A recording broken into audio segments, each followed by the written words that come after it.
नमस्कार, आपके साथ मैं हूं सुजाता कुकरेती। आप देख रहे हैं महाभारत और महाभारत में आज बात होगी उस हिंसा की जिसने हरियाणा को जलाया, लेकिन उसके बाद कैसे 4 राज्य अलर्ट पर हैं।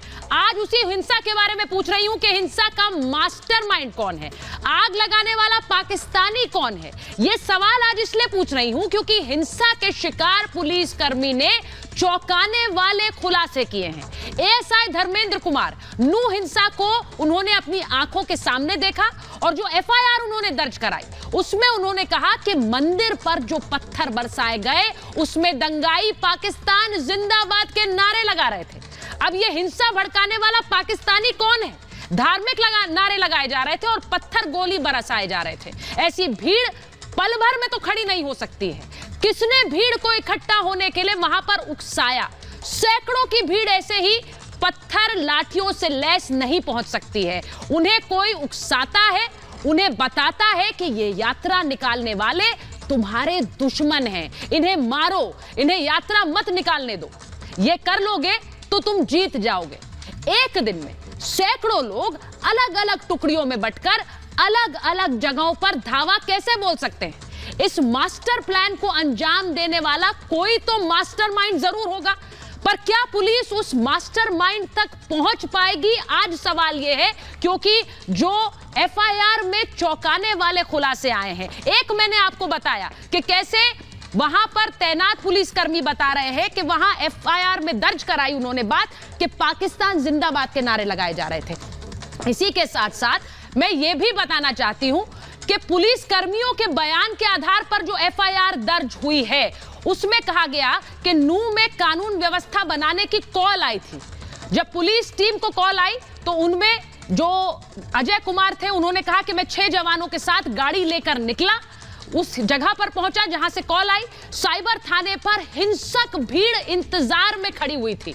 वो हिंसक भीड़ इंतजार में थी और खतरनाक हथियारों और डंडों से लैस थी ये भीड़। अब सोचिए इतने सारे हथियार लेकर वो कैसे पहुंच गई। ये भी कि हिंसक भीड़ ने पत्थर फेंके, सड़क जाम कर दी थी। ये एफआईआर के हवाले से बता रही हूं, पुलिस कर्मियों की एफआईआर जो उन्होंने दर्ज कराई, जो मौके पर पहुंचे थे। ऐसे गोलियां चलाई जैसे हमें मारने आए हों। सोचिए, पुलिस टीम को मारने आए हों। पत्थर, लाठियां, गोलियां वो चलाते रहे। उनके पास हथियार कहां से आए? पथराव के बाद हमारी गाड़ी उन्होंने पलट दी, गाड़ी तोड़ दी, जिसमें हम सब बुरी तरह से घायल हो गए। ये भीड़ का तांडव ऐसे ही रुका नहीं। मोबाइल, पर्स और हमारे चुरा लिए। ये सब पुलिस कर्मियों की आंखों देखी जो उस भीड़ को, उस तांडव को रोकने गए थे, लेकिन वहां कैसे सैकड़ों की तादाद में भीड़ आ गई और उन्होंने ये हमला बोल दिया। आखिर मास्टरमाइंड कौन है? इसे लेकर सबसे ज्यादा चर्चाएं हैं। ये जरा बयान सुनिए अभी तक जो आ रहे हैं। ये अचानक भड़की हुई हिंसा तो नहीं है, ये तो किसी ने जहर घोला है, किसी ने इंजीनियरिंग की है, किसी ने मास्टरमाइंड किया है। कि ये साजिश सोची समझी थी। 700-800 लोग, अवैध हथियार, पत्थर इकट्ठा होना, सोशल पब्लिक डोमेन में है, मैसेजेस का आना जाना, ये पूर्व नियोजित थी।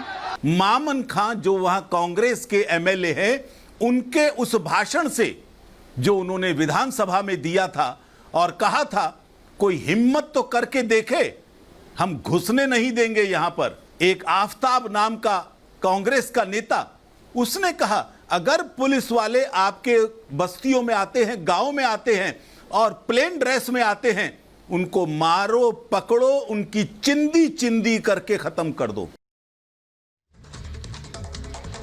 आपको ये बताऊं कि हरियाणा के गृह मंत्री अनिल विज अब से थोड़ी देर में हमारे साथ जुड़ने वाले हैं। बहुत सारे सवाल हैं क्योंकि वो सवाल आपकी तरफ से उनसे पूछूंगी, लेकिन इसी के साथ साथ सवाल ये भी पूछ रही हूं कि हरियाणा हिंसा पर जो जानकारी हमें मिल रही है, जो अपडेट आ रहे हैं, वो आपको जल्दी से बता देती हूं। दंगाइयों से नुकसान की वसूली होगी।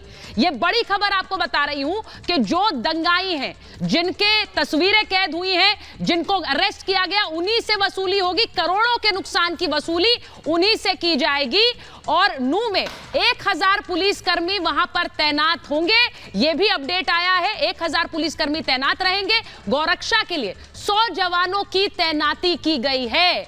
मोनू मानेसर के वीडियो, क्योंकि उस वीडियो को लेकर कहा जा रहा उससे ही हिंसा फैली, उसकी एसआईटी जांच भी होगी। यह भी पूछूंगी मैं गृह मंत्री जब जुड़ेंगे हमारे साथ। हरियाणा के 3 राज्यों को सुप्रीम कोर्ट का नोटिस भी गया है, यह भी एक बड़ा अपडेट है। हरियाणा, यूपी, राजस्थान से जवाब तलब किया है सुप्रीम कोर्ट ने। पूछा क्या है? रैलियों के दौरान हेट स्पीच नहीं होनी चाहिए, यह आप सुनिश्चित करें। यह रिपोर्ट पहले देखिए।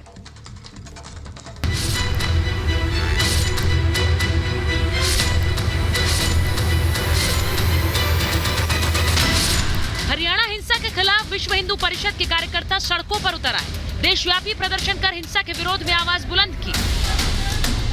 दिल्ली, उत्तर प्रदेश, मध्य प्रदेश से लेकर जम्मू कश्मीर सहित कई जगह विरोध प्रदर्शन हुए। बीएचपी का एक गुस्सा नूह में उनकी यात्रा को निशाना बनाने के बाद फूटा। शोभा यात्रा पर न सिर्फ पत्थर बरसाए बल्कि 6 लोगों की हत्या कर सैकड़ों करोड़ की संपत्ति फूंक दी गई। हरियाणा को आग का गोला बना दिया। नफरत के पत्थर ऐसे चले कि चंद घंटों में हिंसा की आग नूह से निकलकर कई जिलों में फैल गई। चारों तरफ हिंसा, तांडव, उत्पात, आगजनी और तोड़फोड़। ये सब यूं ही नहीं हुआ। हिंसा की टाइमिंग और बैक टू बैक निशाना बनाए गए स्पॉट पूरी साजिश की गवाही देते हैं। पहाड़ी पर हथियारबंद लोग इकट्ठा हुए ताकि शोभा यात्रा पर हमला किया जा सके। घरों की छतों पर पत्थर जमा किए गए थे ताकि यात्री और श्रद्धालु निशाना बनाए जा सके। साइबर थाने पर बस से हमला किया, तोड़फोड़ की ताकि दंगा रोकने में तकनीकी मदद ना मिल पाए। तो क्या ये सब पूरी प्लानिंग के तहत हुआ है? साइबर क्राइम में जामताड़ा सबसे बड़ा नाम है। दूसरे नंबर पर मेवात बनता जा रहा है। कई टीमें बना दी गई। 5000 पुलिसकर्मी इसको लेकर काम कर रहे थे। 125 लोगों को पकड़ा गया। कई लोगों की पहचान, कई बदमाशों की पहचान भी कर ली गई। और नतीजा क्या निकला कि साइबर पुलिस स्टेशन के बाहर जितनी भी गाड़ियां खड़ी थी उन सभी को आग के हवाले कर दिया गया। दंगाइयों के निशाने पर सिर्फ आम लोग ही नहीं थे बल्कि सुरक्षा का जिम्मा संभालने वालों को भी नहीं बख्शा गया। तभी तो पुलिस पर हमला हुआ, 2 होमगार्ड्स की हत्या कर दी गई ताकि लोगों की सुरक्षा न की जा सके। अस्पतालों के अंदर और बाहर तोड़फोड़ की गई ताकि घायलों का इलाज न हो सके। दुकानों और सड़कों पर लगे सीसीटीवी भी तोड़ दिए गए ताकि हिंसा के सबूत रिकॉर्ड न हो।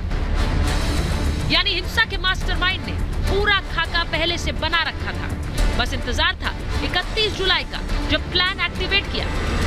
साजिश के तहत हिंसा की बात खुद मुख्यमंत्री भी मान रहे हैं। सडनली ये जो सारी चीजें चली हैं, इसके बारे में सारी प्रोसेस में से जो जानकारियां मिलेंगी और जो जानकारी मिलेगी जिसके खिलाफ भी कोई इस साजिश को करने का कोई सूत्र मिलेगा उसके ऊपर कार्रवाई करेंगे। जो आयोजक थे कल की यात्रा के, उन्होंने भीड़ एस्टिमेशन का प्रॉपर ब्यौरा डिस्ट्रिक्ट प्रशासन को नहीं दिया। कहीं ना कहीं उसकी कमी के कारण ये दुर्घटना कल हुई। इनपुट्स अलग अलग तरीके के आए हैं। पुलिस इन्वेस्टिगेट कर रही है हर पहलू को। साजिश हुई तो इसका साजिशकर्ता कौन है? हिंसा कराने का मकसद क्या है? वो मास्टरमाइंड कौन जिसने हरियाणा को सुलगा दिया?